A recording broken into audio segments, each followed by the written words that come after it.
Di depan ratusan tamu, mertuaku merobek foto pernikahanku sambil berteriak, "Dasar pelacur pengincar harta." Harga diriku hancur lebur. Namun, saat ia menyeretku ke sudut gelap untuk mengusirku, tatapan bencinya berubah menjadi ketakutan setengah mati. Ia gemetar, menyelipkan paspor ke tanganku, dan berbisik lirih, "Lari sekarang. Jangan kembali. Suamimu itu sebenarnya?" Sebelum ceritanya dimulai, silahkan tulis di kolom komentar dari daerah mana saja teman-teman yang menonton cerita ini. Jangan lupa like dan subscribe agar channel ini bisa semakin berkembang dan bisa mempersembahkan cerita yang lebih menarik lagi. Pernahkah kalian merasa diawasi, bahkan saat kalian sedang sendirian di dalam kamar mandi? Itulah yang kurasakan selama 6 hari pertama pernikahanku. Namaku Renata. Dan kalau kalian melihat hidupku dari luar, kalian pasti akan iri. Aku menikah dengan Aditya, seorang pengusaha properti muda yang tampan, kaya raya, dan tutur katanya selembut sutra. Kami tinggal di sebuah mansion, bukan sekadar rumah, di kawasan elit Jakarta Selatan. Dindingnya tinggi menjulang, pagarnya dilapisi ukiran besi yang rumit, dan halamannya begitu luas sampai-sampai suara klakson mobil di jalan raya tidak terdengar dari kamar tidur kami. Tapi, ada yang salah. "Sayang, kenapa kamu berdiri di situ? Masuklah, angin malam tidak bagus buatmu." Suara Aditya membuyarkan lamunanku. Aku sedang berdiri di balkon kamar kami di lantai 2, menatap ke arah gerbang hitam yang tertutup rapat. Aditya berjalan mendekat, lalu memelukku dari belakang.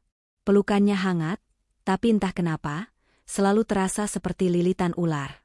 Terlalu erat, terlalu mengikat. "Aku cuma cari udara segar, Mas," jawabku pelan. "Udara di dalam kan sudah diatur AC-nya, Ren. Aku nggak mau kamu sakit." "Kalau kamu sakit, siapa yang menemaniku?"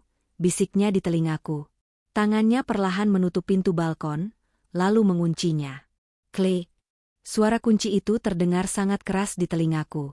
Itu adalah salah satu kebiasaan Aditya yang baru kulihat setelah menikah. Dia tidak suka aku, terlalu jauh darinya. Ponselku, dia yang pegang. Katanya, "Kita lagi masa pengantin baru, sayang. Dunia luar tidak penting. Cuma ada aku dan kamu." Awalnya terdengar romantis, tapi lama-lama, aku merasa terisolasi. Aku tidak bisa menelepon ibu di kampung. Aku tidak bisa membalas pesan teman-temanku. Dan kemudian, ada Bu Harini, ibunya Aditya.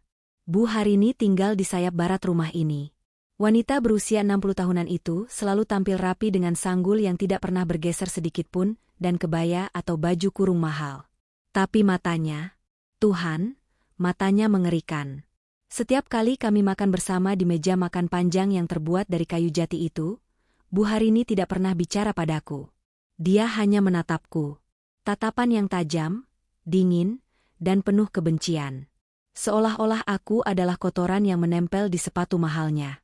Pagi itu, di hari ke-7, aku mencoba beramah tamah saat sarapan. Aditya sudah berangkat ke kantor sebentar karena ada meeting mendadak. Hanya ada aku dan Bu Harini. "Ibu mau saya ambilkan nasinya?" tawarku sambil tersenyum canggung. Bu Harini membanting sendok peraknya ke piring. Terang. Suaranya memekakan telinga di ruang makan yang sunyi itu. "Jangan sentuh makanan saya," desisnya. Suaranya rendah, serak, dan penuh bisa. "Tangan orang miskin sepertimu hanya akan membuat makanan ini jadi basi." Aku terdiam. Dadaku sesak. "Bu, kenapa ibu benci sekali sama saya? Apa salah saya? Saya mencintai Aditya tulus." Bu Harini tertawa. Tawa yang kering dan hambar. Dia berdiri, berjalan mendekatiku, lalu mencondongkan wajahnya ke wajahku. Parfum melatinya tercium sangat menyengat. "Cinta?" cemoohnya. "Kamu pikir kamu istimewa? Kamu pikir kamu satu-satunya wanita bodoh yang masuk rumah ini dengan gaun putih dan mimpi indah? Nikmati waktumu, Renata. Waktumu tidak banyak." Setelah mengatakan itu, dia pergi begitu saja, meninggalkan aku yang gemetar sendirian. Apa maksudnya? Waktuku tidak banyak? Apakah dia berencana mengusirku? Saat itu, aku hanya berpikir bahwa aku punya mertua yang jahat. Mertua klise seperti di sinetron yang membenci menantu miskin. Betapa bodohnya aku. Aku tidak tahu bahwa ucapan itu bukan ancaman. Itu adalah peringatan. Malam harinya, rumah disulap menjadi tempat pesta. Aditya bersikeras mengadakan makan malam perayaan 1 minggu pernikahan kami. Dia mengundang kolega bisnis, kerabat jauh, dan beberapa teman sosialita Bu Harini. Kamu harus tampil sempurna malam ini, Ren, kata Aditya sambil memakaikan kalung berlian di leherku. Dia memutar tubuhku menghadap cermin besar. Lihat, kamu cantik sekali. Semua orang harus tahu kalau kamu milikku. Lagi-lagi kata itu. Milikku. Bukan istriku, tapi milikku. Pesta itu berlangsung meriah. Lampu kristal berpendar, pelayan berseragam hilir mudik membawa nampan berisi wine dan canape. Aku berdiri di samping Aditya, tersenyum sampai pipiku pegal, menyalami tamu-tamu yang tidak kutahu namanya. Mereka menatapku dengan tatapan menilai.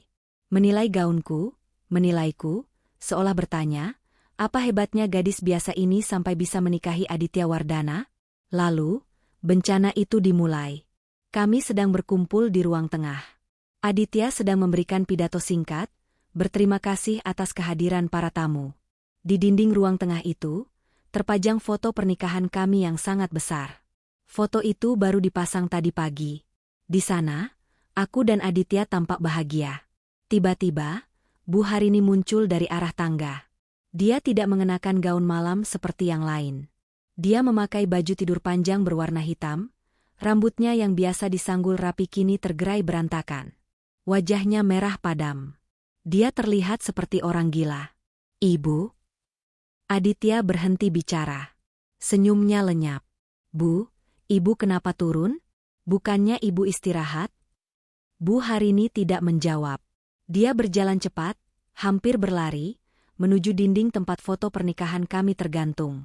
Semua tamu terdiam. Musik piano di sudut ruangan berhenti mendadak. Dengan tenaga yang entah datang dari mana, Bu Harini menarik bingkai foto besar itu sampai paku penyangganya lepas. Braa! Bingkai foto seberat itu jatuh menghantam lantai marmer. Kacanya pecah berhamburan ke segala arah. Beberapa tamu wanita menjerit kaget. Pecahan kaca terpelanting sampai ke dekat kakiku. Tapi Bu Harini belum selesai. Dia berlutut di antara pecahan kaca, tidak peduli tangannya mungkin terluka, lalu dia merobek kanvas foto itu. Dia mencabik-cabik bagian wajahku di foto itu dengan brutal. Perempuan ular, teriak Bu Harini. Suaranya menggelegar memenuhi ruangan. Keluar kamu dari rumah ini. Keluar. Aditya bergegas mendekat, mencoba memegang bahu ibunya. Bu, sadar, Bu, ada tamu. Bu Harini menepis tangan Aditya, lalu menunjuk lurus ke arahku. Matanya melotot mengerikan. Dia cuma mau hartamu. Adit, dia pelacur miskin yang menyusup ke keluarga kita. Aku lihat dia mencuri perhiasanku tadi siang. Usir dia, atau aku yang akan mati di sini sekarang juga. Aku mematung. Air mataku jatuh tanpa bisa kutahan. Semua mata tertuju padaku. Tatapan mereka berubah dari menilai menjadi jijik. Bisik-bisik mulai terdengar. Ya ampun, ternyata dia pencuri. Ibunya sampai semarah itu. Kasihan Aditya, salah pilih istri. Duniaku runtuh. Di malam ketujuh yang seharusnya romantis, aku dipermalukan di depan puluhan orang terpandang. Harga diriku diinjak-injak sampai rata dengan tanah. Aditya menatapku dengan wajah memelas, seolah dia juga korban di sini. Renata, tolong masuk kamar dulu. Biar aku urus ibu.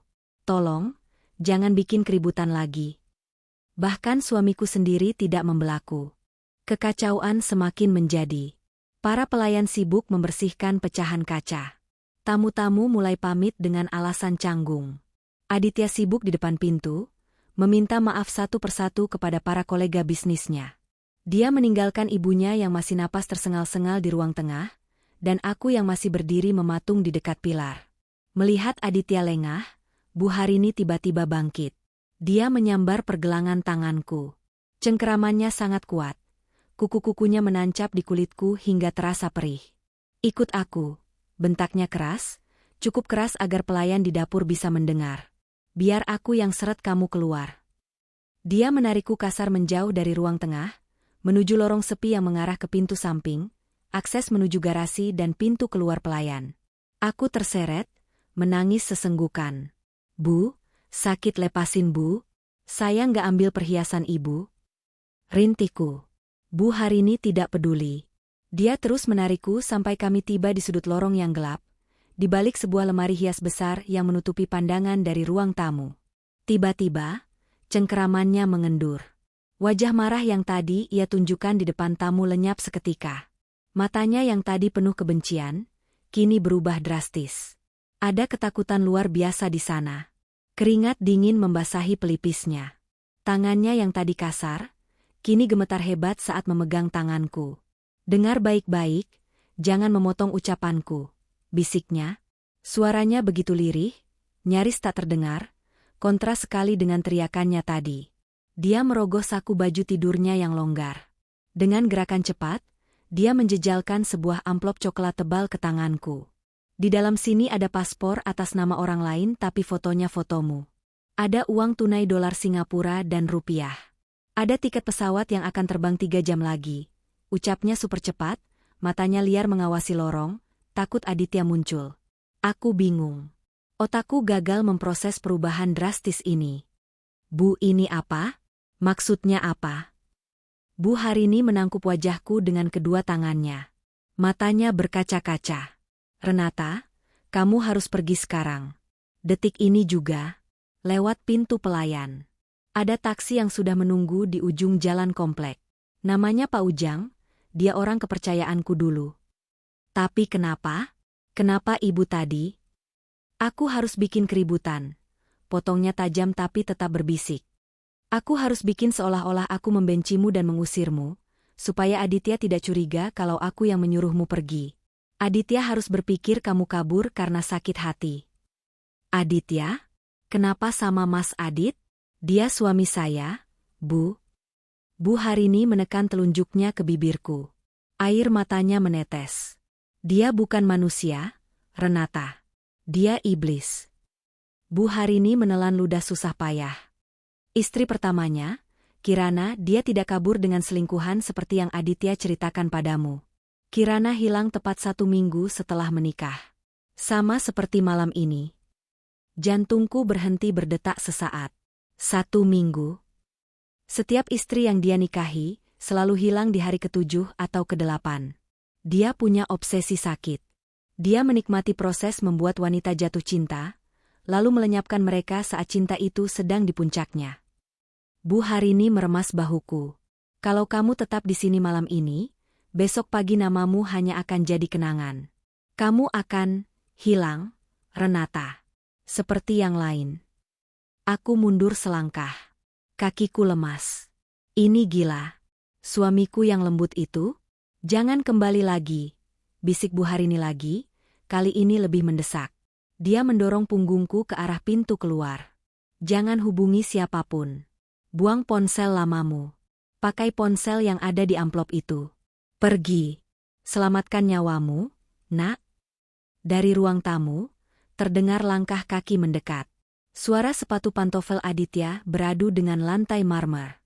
Ta, ta, ta. Iramanya tenang, tapi kini terdengar seperti lonceng kematian di telingaku. Bu? Renata? Kalian di mana? Panggil Aditya.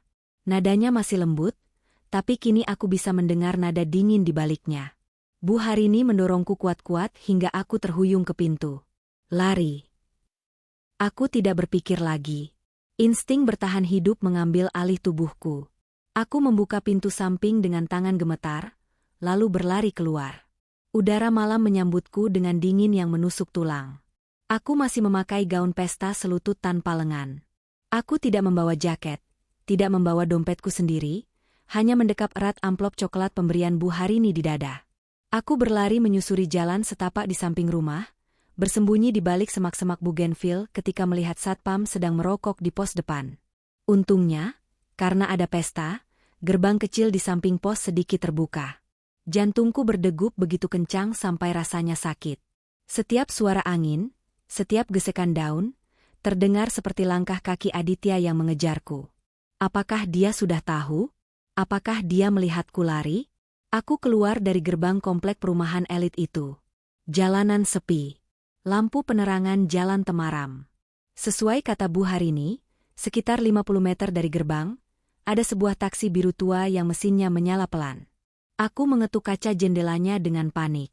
Sopirnya, seorang pria tua berpeci, langsung membuka kunci pintu.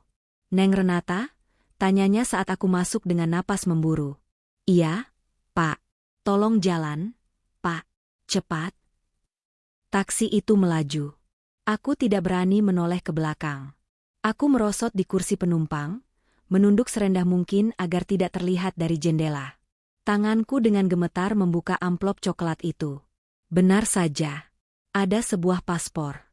Aku membukanya. Fotonya adalah fotoku, foto yang pernah diambil Aditya saat kami pre-wedding, tapi diedit sedemikian rupa sehingga latar belakangnya polos. Tapi nama di sana bukan Renata. Tertulis, Dian Sastro. Bukan. Maaf, pikiran kacauku sempat melantur. Tertulis, Wulandari. Tunggu, nama Wulan dilarang dalam instruksi. Aku melihat lagi. Tertulis, Indah Permata. Ya, Indah Permata. Itu nama baruku. Bu Harini sudah menyiapkan ini semua. Sejak kapan? Apakah dia sudah merencanakan ini sejak hari pertama aku menginjakan kaki di rumah itu? Berarti tatapan tajamnya selama ini, bukan kebencian, melainkan rasa kasihan? Dia berusaha membuatku tidak betah supaya aku pergi sendiri? Di dalam amplop juga ada ponsel burner, ponsel jadul sekali pakai, dan selembar kertas kecil dengan tulisan tangan yang berantakan. "Buang semua perhiasan yang kamu pakai." Ada pelacak di kalung pemberian Aditya. "Lari ke Singapura. Cari alamat di memori ponsel ini. Jangan percaya siapapun." Tanganku langsung meraba leherku. Kalung berlian indah yang dipakaikan Aditya tadi sore. Benda yang katanya tanda cinta. Ternyata itu rantai anjing. Dengan panik, aku melepaskan kaitnya. Susah sekali. Kaitnya macet. "Pak, bisa lebih cepat?" Suaraku bergetar. "Sabar, Neng. Ini sudah maksimal," jawab Pak Ujang tenang. Dia melihat ke spion tengah. "Neng tenang saja. Bu Harini sudah menyuruh saya lewat jalan tikus yang gak ada CCTV-nya." Akhirnya kalung itu terlepas. Aku membuka jendela taksi sedikit dan melemparkan kalung seharga ratusan juta itu ke selokan kotor di pinggir jalan antah berantah. Rasanya melegakan. Seolah beban bertonton terangkat dari leherku.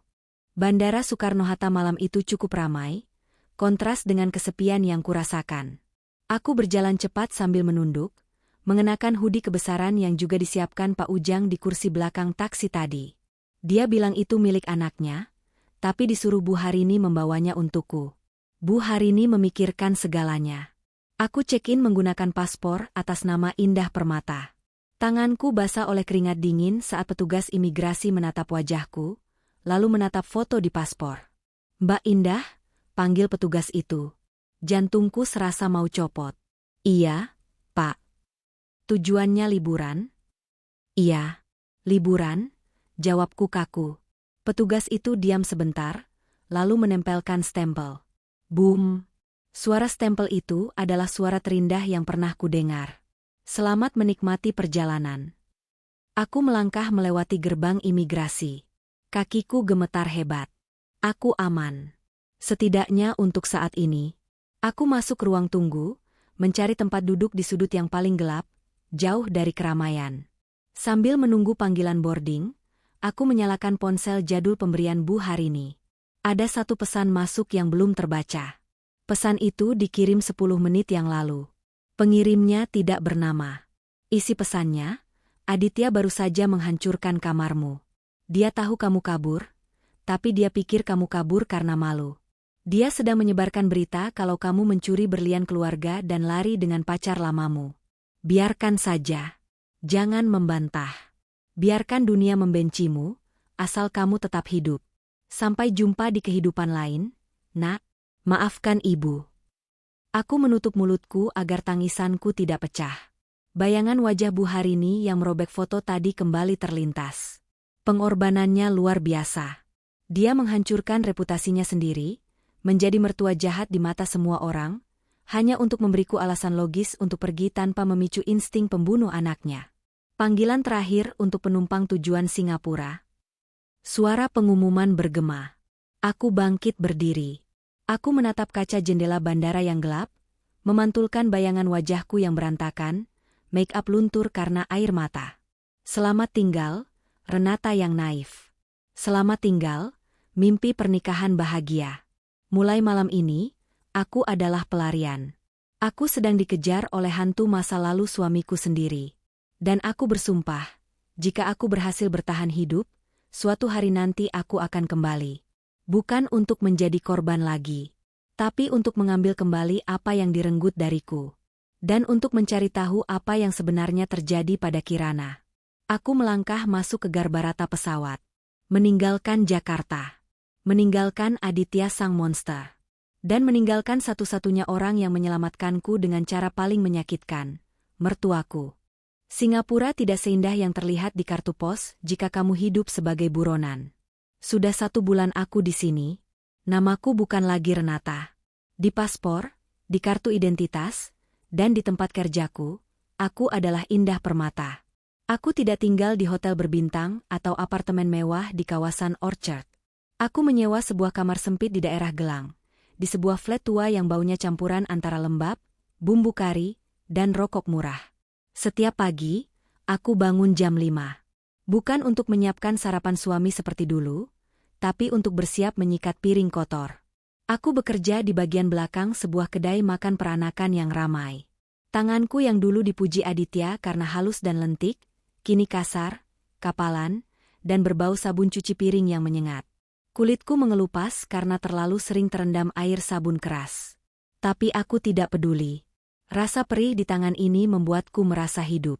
Itu mengingatkanku bahwa aku masih bernapas, jauh dari jangkauan Aditya. Namun, teror mental itu tidak pernah berhenti. Siang itu, saat jam istirahat, pemilik kedai menyalakan televisi yang menayangkan saluran berita internasional berbahasa Indonesia. Aku sedang makan nasi sisa di sudut dapur, ketika wajah itu muncul di layar. Wajah Aditya. Dia terlihat kurus, matanya cekung, dan ada lingkaran hitam di bawah matanya. Dia sedang diwawancarai oleh kerumunan wartawan di depan gerbang Menshan kami. Saya sudah memaafkan istri saya, kata Aditya di layar kaca. Suaranya bergetar, aktingnya sempurna. Saya tidak peduli dengan perhiasan atau uang tunai yang dia bawa kabur. Itu tidak ada artinya dibandingkan keselamatan dia. Renata, kalau kamu nonton ini, pulanglah. Ibu sakit memikirkanmu. Kami semua rindu. Jantungku rasanya mau meledak. Dia memutarbalikkan fakta dengan begitu rapi. Di mata publik, aku adalah istri durhaka yang gila harta, yang tega meninggalkan suami sempurna dan mertua yang sedang sakit demi uang dan, mungkin, pria lain. Aditya berhasil membunuh karakterku tanpa perlu menyentuhku. Aku melihat kolom komentar di media sosial lewat ponsel murahan yang kubeli di Pasar Loak. Netizen Indonesia menghujatku habis-habisan. Dasar wanita tidak bersyukur. Suami ganteng kaya raya ditinggal demi selingkuhan. Semoga kena karma. Mereka tidak tahu. Mereka tidak tahu bahwa ibu yang sakit memikirkanmu, itu adalah orang yang sama yang memberiku paspor untuk lari. Mereka tidak tahu bahwa di balik wajah malaikat Aditya, ada monster yang siap memangsa. Rasa takut itu perlahan berubah. Awalnya aku takut ditangkap polisi karena tuduhan pencurian. Tapi melihat senyum tipis Aditya di akhir wawancara itu, senyum yang hanya bisa dikenali oleh orang yang pernah tidur di sebelahnya, aku sadar satu hal. Dia tidak ingin aku di penjara. Dia ingin aku kembali ke rumah itu supaya dia bisa menyelesaikan apa yang tertunda di malam ke-7. Aku meremas ponsel di tanganku. Aku tidak bisa terus begini, menjadi Indah Permata selamanya, mencuci piring sampai mati dalam ketakutan. Aku harus tahu kenapa. Kenapa aku? Kenapa Kirana? Malam itu, di kamar sempitku yang pengap, aku mengeluarkan ponsel pemberian Bu Harini yang selama sebulan ini kumatikan total. Baterainya masih ada sedikit. Dengan tangan gemetar, aku menekan satu-satunya nomor kontak yang tersimpan di sana selain nomor Bu Harini. Nama kontaknya hanya 1 huruf P. Nada sambung berbunyi. Tut, tut. Setiap detik terasa seperti 1 jam. Aku hampir menutup telepon karena panik, tapi di dering kelima, suara seorang pria menjawab. Suaranya berat, waspada, dan tidak ramah. Halo? Siapa ini? Jangan main-main menelepon nomor ini kalau tidak penting. Aku menelan ludah, tenggorokanku kering. Halo, saya yang diberi ponsel ini oleh Bu Harini. Hening. Hening yang sangat panjang di ujung sana. Lalu suara itu berubah, lebih tajam, lebih mendesak. Renata? Iya, jawabku lirih. Demi Tuhan. Saya pikir kamu sudah mati atau tertangkap. Kenapa baru menghubungi sekarang? Pria itu terdengar marah, tapi ada nada lega di sana. Matikan ponselmu sekarang. Jangan bicara apa-apa di telepon. Kamu di mana? Singapura. Oke, bagus. Tetap di sana. Jangan berpindah lokasi dulu. Besok pagi jam 10, datang ke Botanical Garden. Cari bangku di dekat Taman Anggrek, yang paling pojok dekat danau buatan. Pakai baju warna kuning supaya saya kenal. Jangan telat. Tunggu. Anda siapa? Kenapa saya harus percaya? Nama saya Panji, jawabnya singkat. Saya sepupu Kirana. Satu-satunya orang di dunia ini yang percaya bahwa sepupu saya tidak hilang karena lari dengan laki-laki lain. Kalau kamu mau selamat, datang. Kalau tidak, silakan tunggu sampai Aditya menemukanmu. Dan percayalah, dia akan menemukanmu. Sambungan terputus. Besoknya, aku mengikuti instruksi itu. Aku memakai kaos kuning lusuh yang kubeli di pasar malam. Botanical Garden cukup ramai oleh turis, yang justru membuatku merasa sedikit aman. Keramaian adalah temanku sekarang. Aku duduk di bangku taman yang dimaksud. 10 menit berlalu. Tidak ada yang datang. Aku mulai gelisah. Apa ini jebakan? Apa Panji ini sebenarnya orang suruhan Aditya? Saat aku hendak berdiri untuk pergi, seorang pria duduk di sebelahku. Dia memakai topi baseball yang ditarik rendah dan kacamata hitam. Dia membuka koran, berpura-pura membaca. Jangan menoleh, bisiknya. Lihat ke depan saja. Ada 2 orang yang mencurigakan di pintu masuk taman tadi. Saya harus memastikan mereka tidak mengikuti saya. Jantungku berpacu. Kamu Panji? Ya. Dia melipat korannya perlahan. Usianya mungkin sekitar 35 tahun. Wajahnya keras, ada bekas luka kecil di dagunya. Dia terlihat seperti orang yang sudah lama tidak tidur nyenyak. Kamu terlihat lebih kurus daripada di foto pernikahan.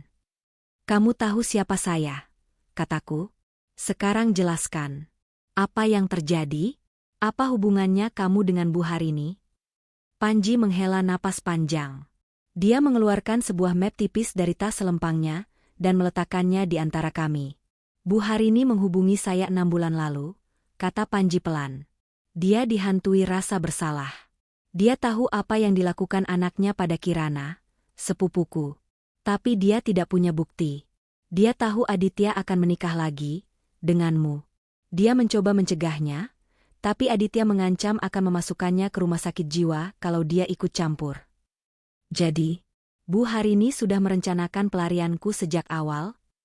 Sejak undangan pernikahan kalian dicetak, jawab Panji dingin. Dia tahu polanya. Dia tahu kamu tidak akan bertahan lebih dari seminggu setelah bulan madu. Dia menghubungiku untuk menyiapkan dokumen palsu, paspor, semuanya. Kami bersekutu dengan satu tujuan, menyelamatkan nyawa korban berikutnya. Kamu. Aku membuka map itu. Isinya adalah kliping koran lama dan foto-foto seorang wanita cantik yang tersenyum ceria. Kirana. Istri pertama. Dia cantik. Gumamku. Dia hamil 2 bulan saat hilang, sahut Panji. Kata-kata itu menghantamku seperti palu godam. Hamil? Aditya membunuh istrinya yang sedang hamil? Polisi bilang dia kabur. Aditya bilang dia selingkuh. Tapi aku tahu Kirana. Dia cinta mati sama Aditya. Dia baru saja mengirim pesan padaku, bilang dia punya kejutan untuk Aditya. Keesokan harinya, hilang. Seperti ditelan bumi. Panji menoleh padaku, membuka kacamata hitamnya. Matanya merah dan penuh amarah yang ditahan. Renata, kita bukan berhadapan dengan suami yang KDRT. Kita berhadapan dengan predator terencana. Dan sekarang, predator itu sedang lapar karena mangsanya lepas. Kami pindah ke sebuah kafe kecil yang lebih tertutup. Panji membuka laptopnya. Dia adalah seorang jurnalis investigasi independen. Data yang dia kumpulkan selama 2 tahun terakhir membuat bulu kuduku berdiri. Lihat ini, Panji menunjuk layar laptop. Ada sebuah tabel Excel yang rumit. Sebelum menikah dengan Kirana, Aditya pernah bertunangan 2 kali saat kuliah di London. Kedua tunangannya meninggal karena kecelakaan. 1 jatuh dari tangga, 1 tenggelam di kolam renang. Tapi, kenapa tidak ada yang curiga? Tanyaku. Karena Aditya pintar. Dia selalu punya alibi kuat. Saat kejadian, dia selalu berada di tempat umum, terlihat di CCTV, atau sedang bersama banyak saksi. Dan yang paling penting, uang. Panji menggeser layar ke dokumen asuransi. Setiap wanita yang dia dekati selalu punya profil yang sama. Cantik, polos, dan isolated, terisolasi. Jauh dari keluarga, atau yatim piatu, atau hubungan dengan keluarganya renggang. Kamu jarang pulang kampung kan sebelum nikah? Aku mengangguk. Aku sibuk kerja di Jakarta. Jarang ketemu ibu. Itu yang dia cari. Wanita yang kalau hilang, tidak akan ada masa yang mengamuk mencarinya. Dan lihat tanggal polis asuransi ini. Aku menyipitkan mata. Sebuah polis asuransi jiwa atas namaku. Nilainya 50 miliar rupiah. Tanda tangan ini. Aku meraba layar. Ini tanda tanganku. Tapi aku tidak pernah merasa menandatangani asuransi jiwa sebesar ini. Kamu ingat tumpukan dokumen pranikah yang dia suruh kamu tanda tangani? Perjanjian pisah harta? Administrasi KUA? Dia menyelipkan ini di antaranya. Kamu tanda tangan tanpa membaca detailnya, kan? Aku terdiam. Bodoh. Aku memang bodoh. Modusnya selalu sama, lanjut Panji. Dia buat korbannya jatuh cinta setengah mati. Dia nikahi. Dia asuransikan. Lalu di minggu pertama, saat euforia pernikahan masih tinggi, dia singkirkan. Uang cair, dia jadi duda kaya yang berduka, dapat simpati publik, dan siklus berulang lagi. Kenapa minggu pertama? Karena statistik, jawab Panji cepat. Kecelakaan atau kehilangan di masa bulan madu sering dianggap tragedi murni atau, dalam kasusmu dan Kirana, dianggap sebagai drama rumah tangga. Orang lebih mudah percaya istri muda yang stres lalu kabur daripada suami yang membunuh istri barunya tanpa motif jelas. Motifnya uang? Bukan cuma uang. Aditya sudah kaya dari lahir. Ini soal kontrol. Soal sensasi. Dia sosiopat, Renata. Dia menikmati momen saat dia memegang nyawa seseorang di tangannya. Uang asuransi itu cuma trofi buat dia. Tanda kemenangannya. Aku merasa mual. Pria yang tidur di sebelahku, yang memelukku setiap malam, ternyata sedang menghitung hari kapan harus menyembelihku. Lalu kenapa dia mengejarku sekarang? Kalau aku kabur, dia tidak dapat uang asuransi, kan? Tepat, kata Panji. Dan lebih buruk lagi. Polis asuransi itu punya klausul.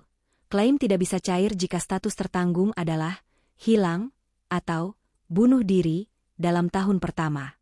Harus ada mayat. Harus ada bukti kematian aksidental. Panji menatapku tajam. Dia memburumu bukan untuk membawamu pulang sebagai istri. Dia memburumu untuk menjadikanmu mayat. Supaya dia bisa klaim uang itu, dan supaya rahasianya tentang Kirana tetap terkubur. Aku butuh waktu lama untuk mencerna semua informasi itu. Teh di depanku sudah dingin. Jadi, apa rencana kita? Aku tidak bisa sembunyi selamanya. Uang dari Bu Harini akan habis. Kita tidak bisa lapor polisi hanya dengan asumsi dan data Excel ini, kata Panji frustrasi. Hukum butuh bukti fisik. Mayat, atau pengakuan, atau senjata. Bu Harini, dia saksi, kan? Kesaksian seorang ibu yang punya riwayat depresi, yang direkayasa Aditya, tidak akan kuat di pengadilan melawan pengacara mahal Aditya. Kita butuh sesuatu yang ditinggalkan Kirana. Panji merogoh saku tasnya lagi. Dia mengeluarkan sebuah kantong plastik bening kecil. Di dalamnya ada sebuah kunci kuningan yang sudah agak karatan. 1 hari sebelum Kirana hilang, dia mengirim paket ke kantor pos dekat rumahku.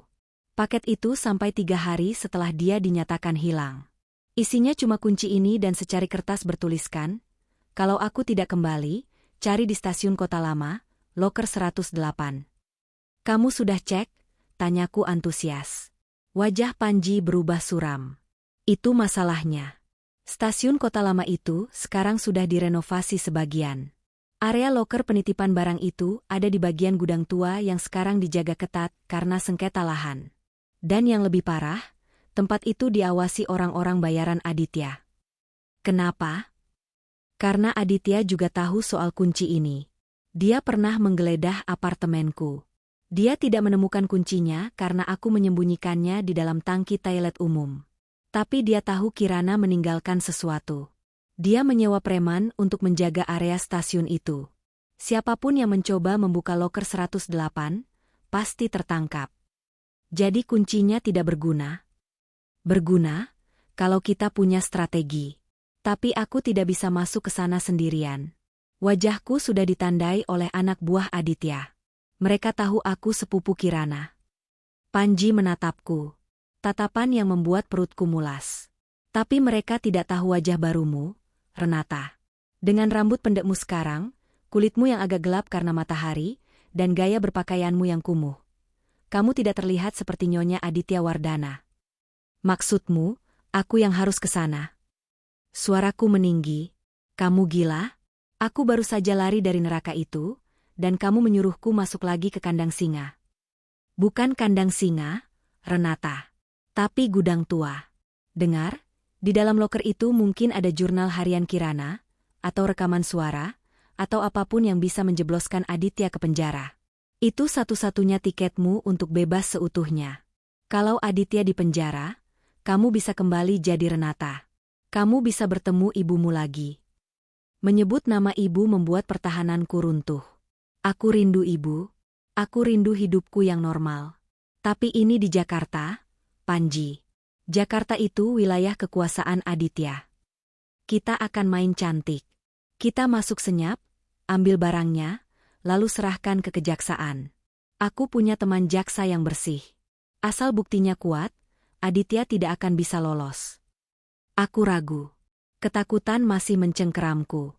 Aku butuh waktu untuk berpikir. Jangan lama-lama, kata Panji sambil membereskan barangnya. Setiap detik kita buang, Aditya semakin dekat. Malam itu aku tidak bisa tidur. Pikiranku berkecamuk.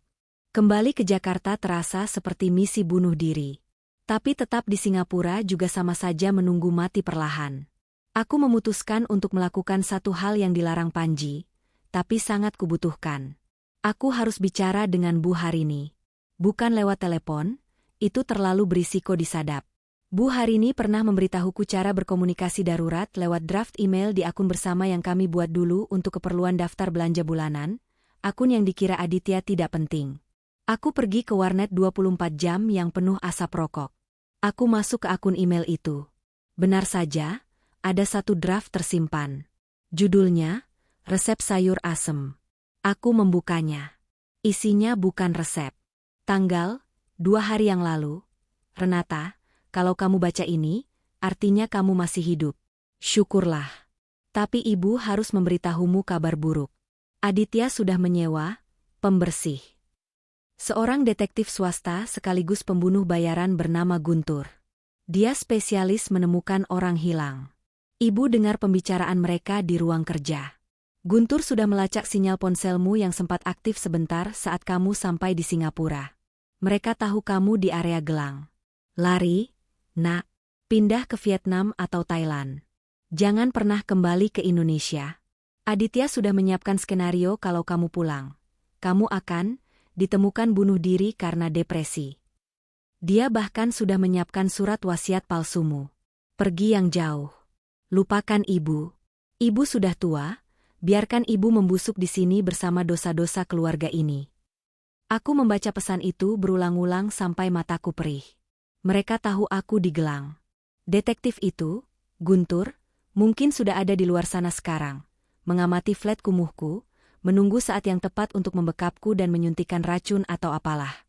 Singapura sudah tidak aman. Saran Bu Harini untuk lari ke Vietnam terdengar logis. Tapi sampai kapan? Sampai kapan aku harus lari? Uangku menipis. Aku tidak punya keahlian bahasa lain.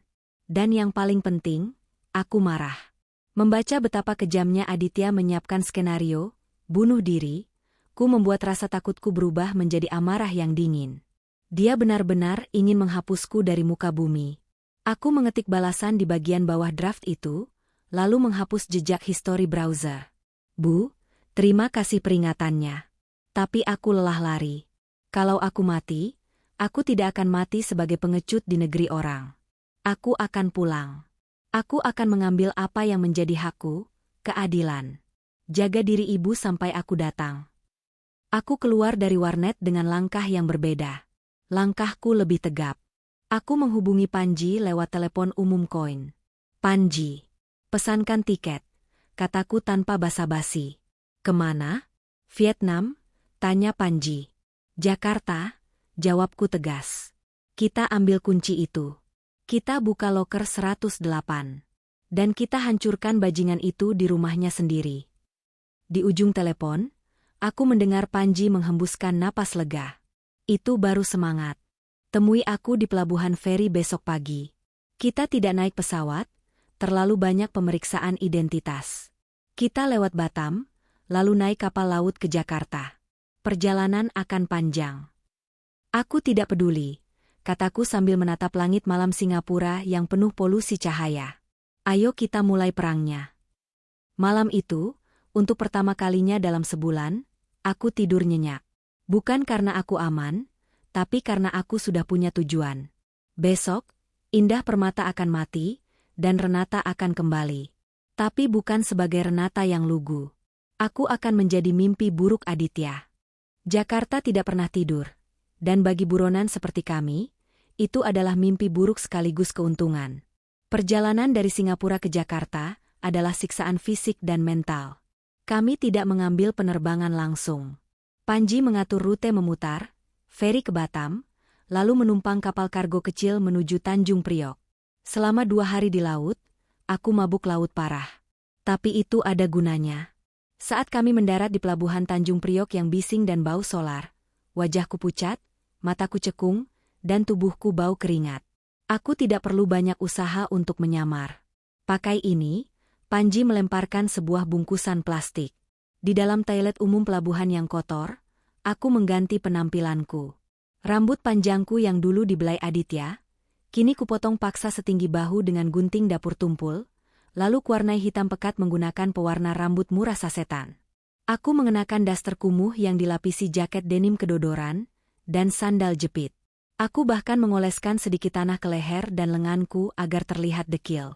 Saat aku bercermin di kaca toilet yang retak, aku tidak melihat Nyonya Renata Wardhana, istri konglomerat. Aku melihat seorang wanita pekerja kasar yang lelah dengan hidup. Sempurna, komentar Panji saat aku keluar. Dia sendiri sudah mengubah penampilannya menjadi seperti sopir truk logistik, lengkap dengan handuk kecil di leher. Sekarang, kita masuk ke zona perang. Kami menyewa sebuah kamar kos harian di daerah padat penduduk di Jakarta Barat. Ganggang sempit di sana begitu sesak, hingga sinar matahari pun sulit masuk. Ini adalah tempat persembunyian yang ideal. Mobil mewah Aditya tidak akan pernah bisa masuk ke sini. Kita bergerak besok siang, kata Panji sambil menggelar peta stasiun tua di lantai kamar yang dingin. Kenapa siang? Karena kalau malam, area gudang stasiun itu sepi. Kehadiran kita akan mencolok. Kalau siang, masih ada aktivitas bongkar muat di sekitar sana.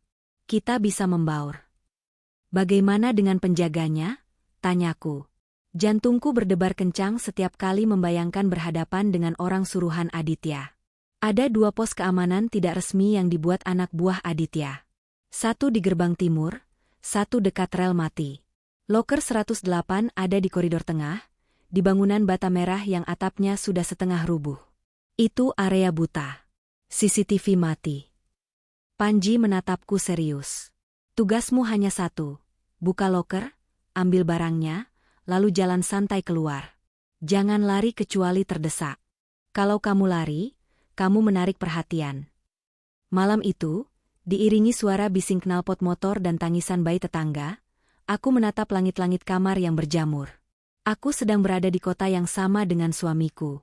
Jarak kami mungkin hanya 20 kilometer. Tapi rasanya seperti kami berada di dua dimensi berbeda. Dia di istana emasnya, merencanakan kematianku, dan aku di selokan, merencanakan kejatuhannya. Rasa takut itu masih ada, tapi kini bercampur dengan adrenalin. Aku meraba saku celanaku, memastikan kunci loker peninggalan Kirana masih ada di sana. Besi dingin kunci itu memberiku kekuatan. Kirana tidak bisa berjuang lagi, jadi akulah yang harus menyelesaikan apa yang dia mulai. Matahari Jakarta terasa menyengat kulit. Debu jalanan bercampur asap knalpot membuat mataku pedih. Kami tiba di kawasan stasiun Kota Lama, sekitar pukul 11 siang. Tempat ini adalah campuran aneh antara wisata sejarah dan penelantaran. Di bagian depan, turis-turis berfoto dengan gedung tua. Tapi di bagian belakang, di balik pagar seng yang penuh coretan vandalisme, adalah area gudang terbengkalai yang dikuasai preman. Ingat, bisik Panji melalui earphone kecil yang tersembunyi di balik rambutku. Dia berjaga di luar pagar, memantau situasi dari warung kopi seberang jalan. 2 orang penjaga sedang makan siang di pos timur. Ini celah kita. Masuk lewat celah pagar yang kubilang kemarin. Aku menarik napas panjang, menundukkan kepala, dan melangkah. Aku membawa keranjang anyaman kotor berisi botol bekas, berpura-pura sebagai pemulung. Aku menyelinap masuk melalui celah pagar seng yang menganga. Bau pesing dan sampah busuk langsung menyergap hidungku. Area ini sunyi, hanya terdengar suara kereta api dari kejauhan. Rumput liar tumbuh setinggi pinggang di antara rel-rel mati. Lurus terus, Ren. Bangunan bata merah ada di jam 12 kamu. Suara Panji terdengar tegang di telingaku. Aku berjalan hati-hati, berusaha tidak menginjak kerikil yang bisa menimbulkan suara gaduh. Bangunan itu tampak menyeramkan. Jendelanya ompong seperti mata tengkorak, dan pintu utamanya sudah dipalang kayu. Tapi pintu sampingnya terbuka sedikit. Aku masuk ke dalam. Hawa dingin dan lembab menyambutku. Cahaya matahari masuk menerobos atap yang bolong, menciptakan pilar-pilar debu. Di ujung lorong, berjejer loker-loker besi tua yang sudah karatan. Jantungku berpacu seperti drum. 1, 2, 3. Aku menghitung nomor loker yang pudar. 102, 105. Itu dia. 108. Kondisinya menyedihkan. Pintunya penyok, penuh debu tebal.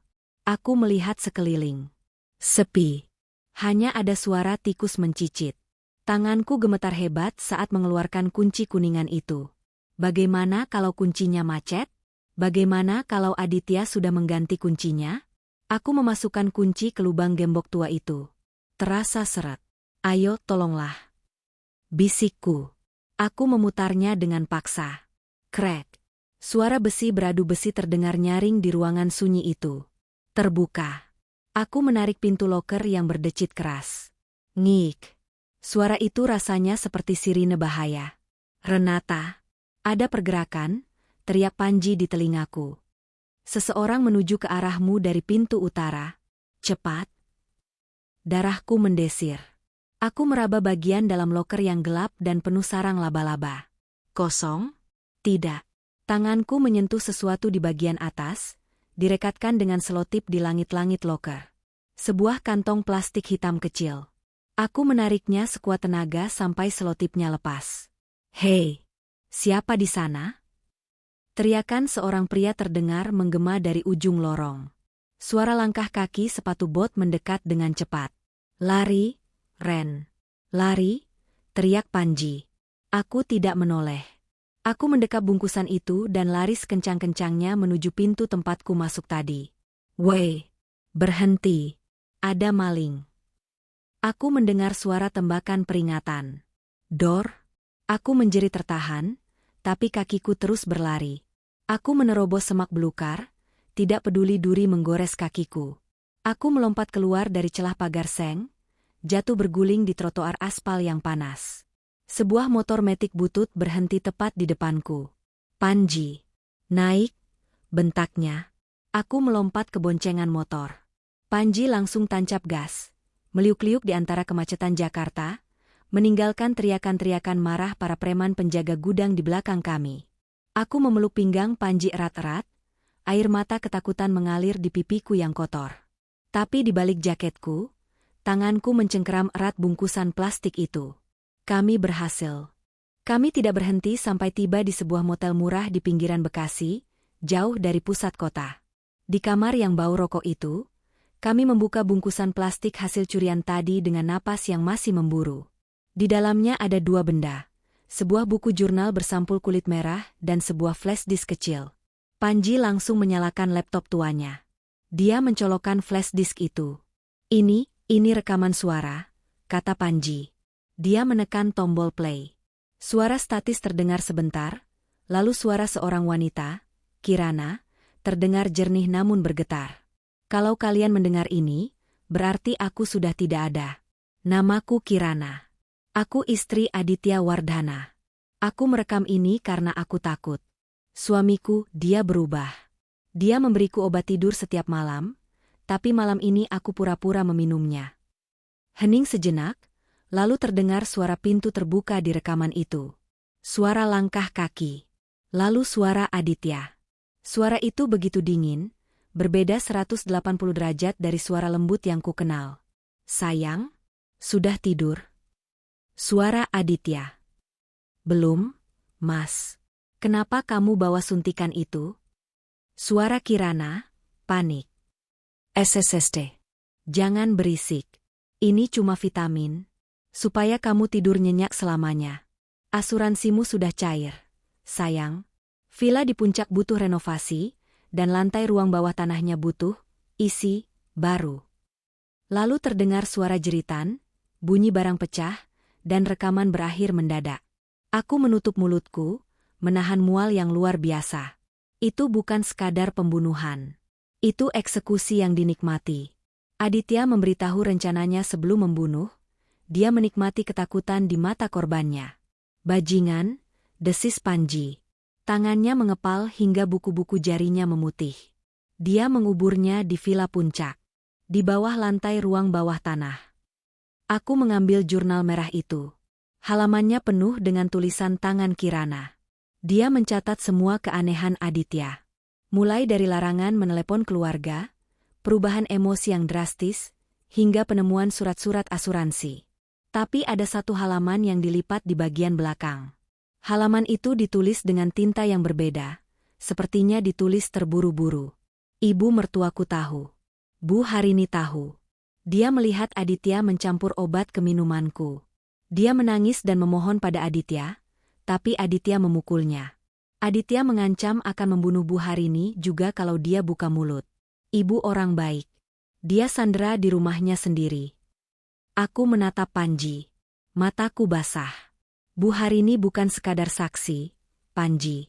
Dia korban juga. Dia dipaksa melihat anaknya menjadi monster. Ini bukti yang kuat, kata Panji, suaranya sedikit bergetar. Rekaman ini, ditambah lokasi mayat yang spesifik polisi tidak bisa mengabaikan ini. Tapi kita butuh memastikan mayatnya masih di sana. Potongku. Rekaman ini dibuat setahun lalu. Bagaimana kalau Aditya sudah memindahkannya? Panji menggeleng. Psikopat seperti dia biasanya punya trophy room. Dia ingin korbannya dekat dengannya. Villa puncak itu tempat favoritnya. Kan? Dia sering ke sana? Iya, jawabku, mengingat betapa seringnya Aditya pamit, urus bisnis, ke puncak di akhir pekan. Ternyata dia bukan mengurus bisnis. Dia mengunjungi kuburan istrinya. Kita harus ke sana, kataku tegas. Kita harus memancing polisi ke sana. Tidak semudah itu, Ren. Aditya punya koneksi di kepolisian. Kalau kita serahkan bukti ini ke sembarang polisi, bukti ini bisa hilang sebelum sampai ke meja jaksa. Kita butuh jaminan. Jaminan apa? Pengakuan Bu Harini. Kita butuh dia memvalidasi rekaman ini secara resmi. Tanpa itu, pengacara Aditya bisa berdalih rekaman ini rekayasa AI atau palsu. Bu Harini. Gumamku. Berita terakhir bilang dia dirawat di RS Medika Pusat, karena serangan jantung ringan setelah aku kabur. Itu kesempatan kita. Atau jebakan, kata Panji. Rumah sakit itu pasti dijaga. Aku akan masuk, kataku. Aku tahu cara masuk ke sana tanpa dicurigai. RS Medika Pusat adalah rumah sakit elit. Keamanannya ketat, tapi setiap sistem punya celah. Celah itu bernama jam besuk pelayan. Banyak pasien VIP di sana yang membawa pembantu atau suster pribadi. Aku membeli seragam suster bekas di pasar loak, masker medis, dan kacamata bening. Dengan ID card palsu yang dicetak Panji seadanya, aku melenggang masuk lewat pintu samping, berbaur dengan staf yang sedang ganti shift. Aku tahu nomor kamar Bu Harini dari berita di televisi. Kamar VVIP di lantai 8. Lorong lantai 8 sunyi dan berkarpet tebal. Ada 2 orang berbadan tegap, jelas bukan satpam rumah sakit, berdiri di depan pintu kamar Bu Harini. Penjaga sewaan Aditya. Mereka menjaga ibunya bukan agar aman, tapi agar tidak bicara. Aku mendorong troli berisi makanan sisa dari kamar sebelah. Saat aku melewati mereka, aku menunduk dalam-dalam. "Hei, suster," panggil salah satu penjaga. Jantungku berhenti. "Ya, Pak," jawabku dengan suara diserakan. "Kamar Bu Harini belum dikasih makan malam." "Kok sudah lewat?" "Oh, maaf Pak. Ini saya mau ambilkan yang baru, tadi ada kesalahan menu," alibiku cepat. "Buruan." Orang tua itu rewel, gerutunya. Aku bergegas ke pantry, mengambil nampan makanan, lalu kembali. Penjaga itu membukakan pintu tanpa memeriksa ID-ku dengan teliti. Mereka meremehkan seorang suster. Aku masuk ke kamar yang dingin itu. Bu Harini terbaring di ranjang, tubuhnya terlihat makin kurus dan ringkih. Wajahnya pucat pasi. Dia menatap ke jendela dengan pandangan kosong. Aku meletakkan nampan di meja, lalu mendekat. Aku menurunkan maskerku sebatas dagu. "Ibu," bisikku. Bu Harini tersentak. Dia menoleh, dan matanya membelalak lebar. Dia hampir berteriak, tapi aku segera menutup mulutnya dengan tanganku. "SST, ini Renata, Bu. Jangan teriak, ada penjaga di depan," bisikku cepat. Air mata langsung membanjiri wajah tua itu. Dia menggenggam tanganku erat sekali, tangannya gemetar hebat. "Renata, ya Tuhan, kenapa kamu di sini? Kenapa kamu kembali? Kamu cari mati?" Suaranya parau dan lemah. "Saya sudah tahu semuanya, Bu. Soal Kirana. Soal Villa Puncak. Saya sudah punya buktinya." Wajah Bu Harini berubah ketakutan. Kamu tahu soal villa?" "Iya. Dan saya butuh ibu untuk bersaksi. Kita bisa hentikan Aditya, Bu. Kita bisa akhiri mimpi buruk ini." Bu Harini menggeleng panik. "Tidak bisa terlambat, Ren. Terlambat." "Apanya yang terlambat?" "Aditya, dia tahu kalian di Jakarta. Dia tahu Panji membantumu. Penjaga di depan itu bukan cuma menjagaku. Mereka menunggu telepon. Begitu Aditya memberi perintah, mereka akan membawaku ke villa." "Ke villa? Untuk apa?" Aditya paranoid. Sejak kamu kabur, dia merasa diawasi. Dia berencana merenovasi total villa itu, artinya dia akan membongkar lantai bawah tanah dan memindahkan jasad Kirana. Dia mau membakarnya supaya tidak ada jejak DNA. Dan dia mau aku ada di sana untuk melihatnya, sebagai hukuman karena membiarkanmu lari. Berita ini lebih buruk dari dugaan kami. Jika jasad Kirana dihancurkan, bukti fisik kami hilang. Kami hanya punya rekaman suara yang bisa disangkal. Kapan, Bu? Kapan dia mau melakukan itu?" "Malam ini," jawab Bu Harini, air matanya menetes. "Dia akan menjemputku 1 jam lagi. Dia bilang ingin makan malam keluarga di villa. Dia juga bilang dia sudah menyiapkan tempat untukmu di sebelah Kirana, seandainya kamu datang mencarinya." Aku terdiam. Waktunya habis. Kami tidak punya waktu berhari-hari untuk menyusun strategi hukum. Ini harus diselesaikan malam ini. "Bu, dengarkan saya," kataku sambil memegang bahunya. "Ibu ikut saja rencananya. Biarkan dia bawa ibu ke villa. Tapi ibu harus kuat. Jangan tunjukkan kalau ibu tahu saya di sini." "Apa rencanamu, Nak?" Saya akan datang ke makan malam itu, kataku dingin. Tapi saya tidak akan datang sebagai korban. Saya akan datang sebagai tamu tak diundang. Tiba-tiba pintu kamar terbuka. Salah satu penjaga melongokkan kepala. Wow, sus. Lama amat ngasih makannya? Keluar. Aku segera menaikkan maskerku. Iya, Pak. Selesai. Aku meremas tangan Bu Harini sekilas, lalu berbalik keluar dengan kepala tertunduk. Di koridor, aku berjalan cepat menuju tangga darurat. Otakku berputar cepat. Rencana Panji untuk main aman sudah tidak berlaku. Kami harus main gila. Aku bertemu Panji di parkiran basement rumah sakit. Wajahnya tegang. Renata, kita harus pergi dari sini. Ada mobil mencurigakan yang baru masuk. Platnya RFS. Itu mobil Aditya. Dia mau bawa ibunya ke villa malam ini, Panji. Dia mau memusnahkan jasad Kirana. Panji memukul setir mobil sewaan kami. Sial, kalau jasad itu hilang, kita kalah. Kita tidak bisa mencegahnya di sini, terlalu banyak saksi, terlalu berisiko. Kita ke villa puncak. Putusku, kamu gila? Itu markas besarnya. Dia pasti bawa pengawal. Kita cuma berdua, bersenjatakan apa? Semprotan merica dan nyali. Kita punya satu senjata yang tidak dia duga, kataku sambil menatap lurus ke depan. Kepercayaan dirinya. Narsismenya. Maksudmu? Aditya itu arogan. Dia pikir dia dewa yang bisa mengatur hidup mati orang. Dia tidak akan membunuhku dari jarak jauh. Dia ingin melihat ketakutan di mataku. Dia ingin aku memohon. Itu kelemahannya. Aku mengeluarkan ponsel jadulku. Aku memasukkan kartu SIM baru yang belum pernah terlacak. Apa yang kamu lakukan? Tanya Panji panik. Menyerahkan diri, jawabku tenang. Aku menekan nomor Aditya. Nomor yang dulu kuhafal di luar kepala. Tut, tut. Panggilan diangkat pada dering ketiga. Tidak ada suara di sana. Dia menunggu aku bicara. Dia tahu.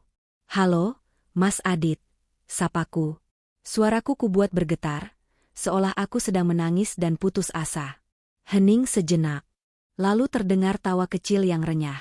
Tawa yang dulu kuanggap menawan, kini terdengar seperti suara gesekan pisau. Renata, sayang. Akhirnya kamu menelepon. Mas sudah kangen sekali. Suaranya begitu santai, seolah aku baru saja menelepon dari supermarket menanyakan mau titip apa. Aku capek. Mas, isaku, air mata buatan mulai keluar. Aku nggak punya uang lagi. Aku takut dikejar-kejar orang. Aku mau pulang. Tentu saja, sayang. Rumah selalu terbuka untukmu. Kamu di mana sekarang? Aku di Jakarta. Tapi aku takut pulang ke rumah. Takut tetangga ngomongin aku. Benar juga. Begini saja. Kebetulan Mas mau ajak ibu cari udara segar ke villa di puncak. Bagaimana kalau kamu menyusul ke sana? Kita makan malam romantis. Kita perbaiki semuanya. Mas janji tidak akan marah soal kejadian foto itu. Mas sudah maafkan. Jebakan terpasang. Dia mengundangku ke tempat pembantaiannya sendiri. Benar Mas nggak marah? Demi Tuhan, Mas mencintaimu, Ren. Datanglah. Mas tunggu jam 8 malam ya. Jangan terlambat, atau makanannya dingin. Klik. Sambungan terputus. Aku menurunkan ponsel. Tanganku dingin sedingin es, tapi hatiku panas membara. Dia termakan umpan, kataku pada Panji. Dia pikir aku menyerah karena kehabisan uang dan mental. Panji menatapku dengan pandangan takjub sekaligus ngeri. Kamu sadarkan, begitu kamu melangkah masuk ke gerbang villa itu, tidak ada jalan kembali? Kalau rencana kita gagal, kamu akan berakhir di sebelah Kirana. Kalau begitu pastikan rencana kita tidak gagal. Kataku, kamu hubungi teman jaksamu. Bilang padanya kita punya lokasi mayat dan pelaku di satu tempat malam ini. Minta dia bawa tim buser. Tapi jangan mendekat sebelum aku beri kode. Kodenya apa? Aku membuka tas, mengeluarkan alat sadap kecil berbentuk kancing baju yang kami beli di pasar gelap Glodok kemarin. Aku akan pakai ini. Ini terhubung langsung ke ponselmu. Saat Aditya mengaku, dan dia pasti akan mengaku karena dia sombong, kamu rekam semuanya secara live. Begitu dia menyebut kata, membunuh, atau Kirana, serbu masuk. Panji mengangguk pelan. Dia menyalakan mesin mobil. Baiklah, Nyonya Wardana, katanya dengan senyum miring yang getir. Mari kita pergi makan malam. Mobil kami meluncur membelah kemacetan Jakarta menuju jalan tol Jagorawi. Di luar, hujan mulai turun deras. Langit seolah tahu, malam ini akan ada badai darah. Aku menyandarkan kepala di kaca jendela, melihat butiran air hujan yang berlomba turun. Tunggu aku, Kirana. Malam ini, kita pulang. Hujan di kawasan puncak turun seperti ditumpahkan dari langit. Kabut tebal menyelimuti jalanan berkelok, membuat jarak pandang hanya tersisa beberapa meter. Mobil sewaan Panji berhenti di balik rimbunan pohon pinus, sekitar 100 meter dari gerbang villa keluarga Wardana. Villa itu berdiri angkuh di atas bukit. Bangunan bergaya kolonial dengan dinding batu alam yang kokoh. Dari jauh, cahaya kuning hangat memancar dari jendela ruang tengah, memberikan ilusi kenyamanan di tengah badai. Tapi aku tahu, itu bukan cahaya rumah. Itu cahaya tungku pembakaran. Cek alatnya sekali lagi, kata Panji tegang. Dia menyerahkan air patch kecil padaku. Aku meraba kancing kedua di blusku. Di baliknya, mikrofon supersensitif sudah terpasang. Sudah nyala. Lampu indikatornya mati, jadi aman. Ingat, Ren. Aku dan tim Buser ada di sini.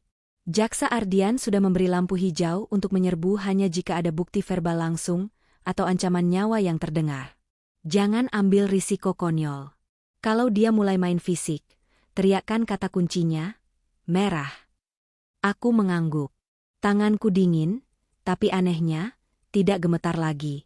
Rasa takut itu sudah membeku menjadi tekad. Aku turun di sini.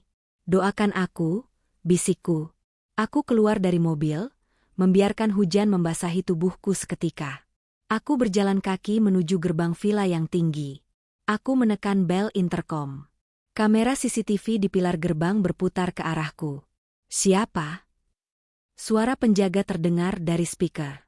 Renata.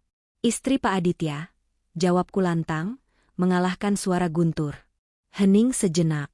Gerbang besi otomatis itu terbuka perlahan dengan suara berdenging yang menyayat. Aku melangkah masuk ke halaman luas. Di teras depan, Aditya sudah berdiri menunggu. Dia mengenakan sweater rajut warna krem dan celana santai, memegang gelas wine. Dia terlihat begitu normal, begitu tampan. Seperti pangeran yang menyambut putrinya pulang. Sayang, serunya. Dia menaruh gelasnya dan berlari kecil menuruni tangga teras, menerobos hujan untuk memelukku. Pelukannya erat, hangat, dan menakutkan. Kamu basah kuyup, bisiknya di telingaku. Mas khawatir sekali. Mas pikir kamu gak akan datang. Aku membiarkan dia memelukku. Di balik punggungnya, mataku menatap kosong ke pintu depan yang terbuka lebar, tampak seperti mulut raksasa yang siap menelan mangsa. Aku kedinginan, Mas, cicitku pelan. Aku mau masuk. Ayo, ayo masuk. Ibu sudah menunggu di dalam. Kita makan malam sama-sama ya. Dia menuntunku masuk. Di ruang tengah yang mewah, perapian menyala terang. Di sofa tunggal dekat perapian, Bu Harini duduk kaku seperti boneka rusak. Wajahnya lebih pucat dari mayat. Matanya merah dan bengkak. Ada dua orang pria berbadan tegap, pengawal, berdiri di sudut ruangan, berpura-pura sibuk dengan ponsel mereka. Ibu. Panggilku. Bu Harini menoleh pelan. Saat melihatku, ada kilatan horor di matanya. Dia menggeleng sangat pelan, hampir tak terlihat. Jangan lari. Itu arti tatapannya. Tapi aku tersenyum tipis padanya. Tenang, Bu. Kita akhiri ini malam ini. Duduklah, sayang, kata Aditya riang. Mas sudah suruh Koki masak steak favoritmu. Masak sendiri loh, spesial buat menyambut istri Mas yang nakal ini. Aku duduk di kursi makan yang berhadapan langsung dengan Bu Harini. Aditya duduk di kepala meja, di antara kami. Posisi yang dominan. Di luar, petir menyambar keras. 2 ar. Lampu villa sempat berkedip sebentar. Permainan dimulai. Makan malam itu adalah siksaan. Aditya memotong daging steaknya dengan presisi bedah. Pisau beradu dengan piring porselen menciptakan bunyi denting yang ritmis. Dia bercerita tentang bisnisnya yang lancar, tentang rencana liburan ke Eropa bulan depan, seolah-olah istrinya tidak baru saja buron selama sebulan. Jadi, Aditya meletakkan pisau dan garpunya, lalu menatapku lekat. Gimana rasanya jadi orang miskin di Singapura? Ren, Mas dengar kamu jadi tukang cuci piring? Sayang sekali tangan sehalus ini jadi kasar. Dia meraih tanganku di atas meja, mengusap telapak tanganku yang kapalan dengan jempolnya. Itu hukuman buat aku, Mas, jawabku, mengikuti skenario. Aku sadar aku salah. Aku nggak bisa hidup susah. Aditya tersenyum puas. Egonya terbelai. Bagus kalau sadar. Mas itu cinta mati sama kamu. Mas rela lakukan apa saja supaya kamu nggak pergi lagi. Apa saja. Dia menuangkan anggur merah ke gelasku. Cairan merah pekat itu berputar di dalam gelas kristal. Minumlah. Ini vintage terbaik. Biar kamu tenang. Aku menatap gelas itu. Aku tahu isinya. Pola yang sama dengan Kirana. Obat tidur dosis tinggi, atau mungkin pelemas otot. Aku melirik Bu Harini. Tangan wanita tua itu meremas taplak meja hingga buku jarinya memutih. Dia ingin berteriak melarangku, tapi tatapan salah satu pengawal di sudut ruangan membuatnya terkunci. Kenapa? Sayang? Nggak mau minum? Tanya Aditya, nadanya mulai turun 1 oktav. Matanya menyipit. Kamu nggak percaya sama suami sendiri? Percaya kok, Mas, kataku. Aku mengangkat gelas itu. Di saat bersamaan, aku sengaja menyenggol sendok supku hingga jatuh ke lantai. Ah, jatuh, seruku. Saat Aditya refleks menunduk melihat ke arah sendok, dengan gerakan super cepat aku menumpahkan sebagian besar isi gelas itu ke dalam serbet tebal di pangkuanku, lalu berpura-pura meneguk sisanya sedikit. Aku menyeka bibirku, seolah baru saja minum banyak. Enak, Mas, kataku. Aditya kembali tegak, tersenyum lebar. Habiskan. Beberapa menit berlalu. Aku mulai berakting. Aku memijat pelipisku. Mataku kubuat sayu. Mas, kok kepalaku pusing ya? Keluhku, suaraku kuseret-seret. Mungkin karena capek perjalanan. Sayang, jawab Aditya santai. Dia tidak panik sama sekali. Dia justru terlihat bersemangat. Ngantuk banget. Aku menjatuhkan kepalaku ke meja berbantalkan lengan. Tidurlah, Renata. Tidur yang nyenyak, bisik Aditya. Aku mendengar suara kursi digeser. Aditya berdiri. Dia berjalan ke arahku. Bu, kata Aditya pada ibunya. Ikut aku ke bawah. Kita selesaikan urusan renovasi malam ini. Adit, tolong jangan. Suara Bu Harini pecah. Dia sudah pulang, Dit. Biarkan dia hidup. Diam, bentak Aditya. Suaranya menggelegar. Ibu mau ikut jalan kaki, atau mau diseret sama mereka? Dia menunjuk 2 pengawal itu. Aku merasakan tangan Aditya mengangkat tubuhku. Dia kuat sekali. Dia memapahku, atau lebih tepatnya menyeretku, keluar dari ruang makan, menuju sebuah pintu kayu tebal di balik tangga utama. Pintu menuju ruang bawah tanah. Aku memejamkan mata, membiarkan tubuhku lemas total. Jantungku berdetak begitu kencang sampai aku takut dia bisa mendengarnya. Sekarang, Panji, dengar ini baik-baik. Udara di ruang bawah tanah itu lembab dan berbau tanah basah. Dan ada bau lain yang samar tapi tajam, bau bahan kimia pembersih lantai. Aditya mendudukkanku di sebuah kursi kayu tua di tengah ruangan, lalu mengikat tangan dan kakiku dengan tali plastik kableties. Zret. Ikatan itu kencang dan menyakitkan. Dia benar-benar profesional. Aku membuka mataku sedikit, mengintip lewat bulu mata. Ruangan ini luas, dindingnya beton kasar. Hanya diterangi 1 lampu gantung remang-remang. Di sudut ruangan, ada tumpukan sak semen dan sekop. Dan di lantai, ada 1 bagian semen yang warnanya sedikit berbeda dari sekitarnya. Kotak persegi panjang. Ukuran manusia. Aditya berdiri di depan, kuburan, semen itu, membelakangiku. Dia berbicara pada lantai. Hai, Kirana. Lihat siapa yang datang. Istri baruku. Dia agak bandel, suka kabur-kaburan. Sama kayak kamu dulu yang mau kabur ngadu ke sepupumu itu. Darahku membeku. Dia berbicara pada mayat Kirana seolah sedang curhat pada teman lama. Bu Harini berdiri di dekat pintu, dijaga satu pengawal. Dia menangis tanpa suara, menutup mulutnya dengan tangan. Aditya berbalik menatapku.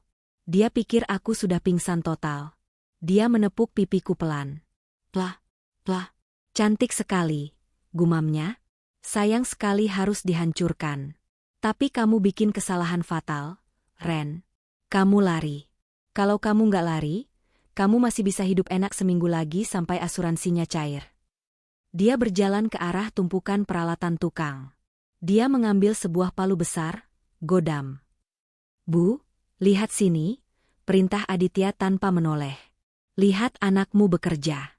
Ini seni, Bu. Seni menghilangkan jejak. Adit, kamu sakit jiwa? Isak Bu Harini. Sakit? Aditya tertawa. Tawa yang bergema mengerikan di ruang beton itu. Aku jenius, Bu. 2 tunangan di London, Kirana, dan sekarang Renata. Semuanya bersih. Polisi bodoh itu nggak pernah nemu bukti. Kenapa? Karena aku teliti. Aditya menunjuk lantai semen itu dengan palunya. Kirana ada di situ, 2 meter di bawah beton ini, terbungkus plastik vakum rapi. Nggak ada bau, nggak ada jejak. Dan malam ini, aku akan bongkar lantai di sebelahnya buat Renata. Mereka bakal jadi teman selamanya di sini. Romantis, kan? Dapat. Pengakuan langsung. Lokasi mayat. Motif. Semuanya terekam jelas di kancing bajuku. Di telingaku, suara Panji terdengar lewat AirPage, sangat pelan tapi tegas. Kita masuk. Tahan 30 detik, Ren. Aditya mengangkat palu godam itu tinggi-tinggi. Dia tidak berniat menggali lubang dulu. Dia berniat menghantam kepalaku saat aku tidur. Selamat tidur, putri tidur, bisiknya. Ini saatnya. Aku tidak bisa menunggu 30 detik. Dia akan mengayunkan palu itu sekarang. Saat otot lengan Aditya menegang untuk mengayunkan palu, aku membuka mata lebar-lebar. Adit, teriakku sekeras mungkin. Efek kejut itu berhasil. Aditya tersentak kaget, ayunan palunya meleset, menghantam sandaran kursi kayu tempatku duduk. Brak! Kayu itu hancur berantakan. Kau bangun, matanya membelalak tak percaya. Aku memanfaatkan momen kagetnya. Meski tangan dan kakiku terikat, aku masih punya satu senjata, mulutku. Aku meludahi wajahnya tepat di mata. Arg! Aditya mundur selangkah, mengusap matanya. Bu, lari, teriakku pada Bu Harini. Bu Harini yang dari tadi terlihat lemah, tiba-tiba seperti kerasukan roh. Melihat anaknya hendak membunuhku, insting keibuannya meledak. Dia bukan lagi wanita tua yang takut. Dia menyambar sebuah toples kaca berisi paku di meja dekat pintu, dan melemparkannya sekuat tenaga ke arah pengawal yang menjaganya. Prang! Toples itu pecah di kepala si pengawal. Pria besar itu terhuyung, darah mengalir dari pelipisnya. Bu Harini mendorongnya hingga jatuh, lalu dia menekan tombol alarm kebakaran di dinding. Neo! Neo! Sirine meraung memekakkan telinga. Lampu darurat merah berkedip-kedip, menciptakan efek strobo yang membingungkan. Aditya murka. Wajah tampannya hilang, berganti menjadi wajah setan. Dia tidak peduli lagi dengan palu. Dia menerjang ke arahku, mencekik leherku dengan kedua tangannya. Kursi tempatku terikat terguling ke belakang. Aku jatuh terlentang dengan Aditya menindihku, tangannya menekan saluran napasku. Mati kau. Mati. Dasar pelacur. Teriaknya histeris. Air liurnya menetes ke wajahku. Pandanganku mulai gelap. Paru-paruku terbakar. Aku mencoba menendang-nendang tapi kakiku terikat. Aku tidak bisa bernapas. Tuhan tolong. Tiba-tiba, beban di atasku hilang. Buk! Sebuah sekop menghantam punggung Aditya dengan suara tumpul yang keras. Aditya menjerit kesakitan dan berguling ke samping. Di atasku, Berdiri Bu Harini, memegang skop besi dengan tangan gemetar tapi tatapan nyalang. Jangan sentuh dia, desis Bu Harini. Napasnya memburu. Dia baru saja memukul anak kandungnya sendiri demi menyelamatkan menantunya. Aditya merangkak bangun, matanya merah menyala menatap ibunya. Ibu, ibu berani pukul Adit? Ibu pilih dia daripada aku? Aditya mencabut pisau lipat dari saku celananya. Dia menerjang ke arah Bu Harini. Dor! Suara tembakan meledak. Bukan dari Aditya. Pintu ruang bawah tanah didobrak jebol. Tim buser berseragam hitam lengkap dengan senjata laras panjang menyerbu masuk. Di belakang mereka, Panji berdiri dengan wajah pucat. Jatuhkan senjata. Tiara, polisi. Aditya membeku. Pisau di tangannya masih teracung. Dia melihat sekeliling. 5 laras senapan mengarah ke kepalanya. Aditya Wardhana. Anda dikepung, teriak komandan tim. Aditya tertawa. Tawa yang benar-benar gila. Dia perlahan menurunkan pisau, lalu menjatuhkannya ke lantai. Kalian tidak punya bukti. Desisnya. Ini rumah saya. Panji melangkah maju, mengangkat ponselnya yang terhubung ke speaker. Dia memutar rekaman suara Aditya beberapa menit lalu. Kirana ada di situ, 2 meter di bawah beton ini, dan malam ini, aku akan bongkar lantai di sebelahnya buat Renata. Suara itu menggema di seluruh ruangan. Wajah Aditya berubah pucat pasi. Keangkuhannya runtuh seketika. 2 polisi langsung menerjangnya, membantingnya ke lantai, dan memborgol tangannya ke belakang. Lepaskan. Aku bisa bayar kalian. Ibuku gila. Istriku gila. Teriak Aditya saat diseret keluar. Dia meronta-ronta seperti binatang liar yang terperangkap. Panji berlari ke arahku, memotong ikatan kabel di tangan dan kakiku dengan pisau lipat. Aku langsung terbatuk-batuk, menghirup oksigen dengan rakus. Aku tidak melihat ke arah Panji atau polisi. Aku merangkak ke arah Bu Harini yang terduduk lemas di lantai, sekop besi tergeletak di sampingnya. Dia menangis tergugu, menutupi wajahnya dengan kedua tangan. Aku memeluknya. Memeluk wanita yang melahirkan monster itu, tapi juga wanita yang menyelamatkan nyawaku 2 kali. Maafkan Adit, maafkan ibu.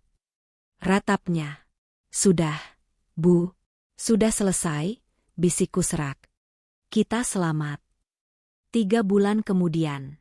Langit di pemakaman umum Tanah Kusir begitu cerah pagi ini. Rumput hijau yang baru dipotong menyebarkan aroma segar. Aku meletakkan buket bunga lili putih di atas gundukan tanah yang masih merah. Di nisan itu tertulis nama, Kirana Larasati. Polisi butuh waktu 2 hari untuk membongkar lantai beton di villa itu. Mereka menemukan jasad Kirana, persis seperti yang dikatakan Aditya.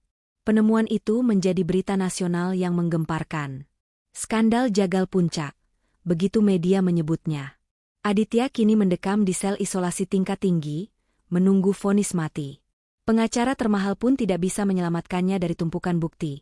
Rekaman suara, jurnal Kirana, kesaksianku, kesaksian Panji, dan yang paling memberatkan, kesaksian ibu kandungnya sendiri. Di sampingku, Panji berdiri diam. Dia terlihat jauh lebih muda sekarang. Beban di pundaknya sudah terangkat. Dia akhirnya bisa istirahat tenang, kata Panji pelan. Terima kasih, Panji. Kalau kamu nggak nekat balas teleponku waktu itu, mungkin namaku sudah ada di nisan sebelah ini, kataku. Panji tersenyum tipis. Kamu yang menyelamatkan dirimu sendiri, Ren. Aku cuma sopir. Kami berjalan keluar dari area pemakaman. Di gerbang, sebuah mobil sederhana menunggu. Kaca jendelanya terbuka. Bu Harini duduk di sana. Dia tidak lagi memakai kebaya mahal atau sanggul kaku. Rambutnya dipotong pendek, beruban sepenuhnya, dan dia memakai baju katun sederhana. Wajahnya terlihat tua dan lelah, tapi matanya damai. Tidak ada lagi tatapan tajam penuh ketakutan. Aku masuk ke dalam mobil. Sudah pamit sama Kak Kirana? Tanya Bu Harini lembut. Sudah, Bu, jawabku. Aku menggenggam tangannya yang keriput. Bu Harini telah menjual semua aset keluarga Wardhana. Rumah mewah, villa, mobil-mobil, semuanya. Sebagian besar uangnya disumbangkan ke Yayasan Perlindungan Perempuan dan Panti Asuhan sebagai penebusan dosa. Sisanya dia gunakan untuk membeli rumah kecil di pinggiran Bandung, tempat kami akan memulai hidup baru. Ya, kami. Dunia mungkin berpikir aneh, seorang mantan menantu tinggal bersama mantan mertua yang anaknya mencoba membunuhnya. Tapi mereka tidak mengerti ikatan kami. Kami adalah dua veteran perang yang selamat dari medan tempur yang sama. Siapa lagi yang bisa mengerti trauma kami selain satu sama lain? Renata, panggil Bu Harini saat mobil mulai melaju meninggalkan Jakarta. Ya, Bu. Foto itu. Bu Harini mengeluarkan sebuah bingkai foto kecil dari tasnya. Itu adalah foto pernikahan kami yang dulu dia robek. Dia sudah menyatukannya kembali dengan selotip bening. Tapi dia melakukan sesuatu yang unik. Dia menggunting bagian wajah Aditya sampai hilang sepenuhnya. Kini di foto itu hanya ada aku yang tersenyum dalam balutan gaun pengantin, dan di sebelahnya, di tempat wajah Aditya seharusnya berada, dia menempelkan potongan foto dirinya yang sedang tersenyum. Sekarang fotonya benar, katanya sambil tersenyum tulus. Keluarga itu yang saling menjaga, bukan saling menyakiti. Aku tertawa kecil. Air mata haru menggenang di pelupuk mataku. Aku mengambil foto itu dan memeluknya. Masa laluku gelap, penuh darah dan air mata. Tapi saat aku melihat keluar jendela, melihat matahari yang mulai naik menyinari jalan tol, aku tahu satu hal. Malam ketujuh yang panjang itu sudah berakhir. Sekarang adalah pagi ke-8. Dan aku masih hidup.